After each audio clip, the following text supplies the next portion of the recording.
আরে ধুর, ও তো আমার চুল ধরে শুয়ে আছে। এবার যাই, ক্যাচিটা দিয়ে আমি চুলটাকে কেটে দিই আর ওর একটা পাকা চুল তুলে নি। এটা পরে কাজে লাগবে। আর এই পুতুলটা ওর হাতে দিয়ে দিই যেন ওর ঘুম না ভেঙে যায়। আর এবার আমার দাটাকে এখান থেকে বের করে নি আর চুপচুপি ঘর থেকে বেরিয়ে যায়, যাতে আমার পায়ের আওয়াজ পেয়ে ওর ঘুম না ভেঙে যায়, না হলে অনেক প্রবলেম হয়ে যাবে। এবার যাই, দাটাকে খুব সুন্দরভাবে শান দিয়ে নি।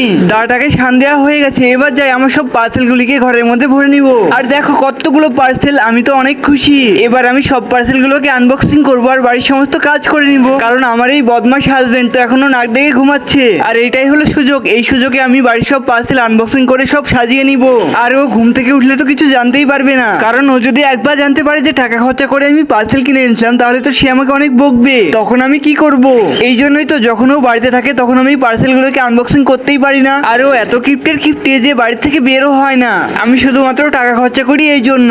তার জন্যই তো আমি অনেক চিন্তায় ছিলাম আর ভাবছিলাম যে পার্সেলগুলোকে কিভাবে আনবক্সিং করব। আর আমি দাটাকেও শান দিয়ে রেখেছিলাম। আর দেখো, ভোরবেলায় উঠে আমি পার্সেলের কাজগুলো শুরু করে দিয়েছি। আর আমার হাজবেন্ড তো বেলা 10টা ছাড়া ঘুম থেকে উঠবে না, তার জন্যই তো আমি এই সুযোগ পেয়েছিলাম। আর আমি ভোরবেলায় অ্যালার্ম দিয়ে রেখেছিলাম, ওর তো বেলা 10টা ছাড়া ঘুমই ভাঙে না। আর এছাড়া তো কোনো উপায় নেই, কারণ আমার কিপ্টে হাজবেন্ড তো বাড়ি ছাড়া বেরই হয় না। আর সারাদিন বাড়িতে বসে বসে গেম খেলে আর সারাদিন খায় দায় আর ঘুরে বেড়ায়। আর দেখো আমার এই গ্যাজেটগুলো কতটা সুন্দর। এই গ্যাজেটগুলো দিয়ে বাড়িতে কাজ করতে অনেক সুবিধা হয় আর খুব বেশি একটা কষ্টও হয় না। আর দেখো বন্ধুরা, তোমাদের সাথে কথা বলতে বলতে আমাদের পার্সেল কাজও হয়ে গেছে আর আমার সব পার্সেল আনবক্সিং হয়ে গেছে। আর তোমরা অবশ্যই আমার জন্য একটি লাইক করে দিও প্লিজ।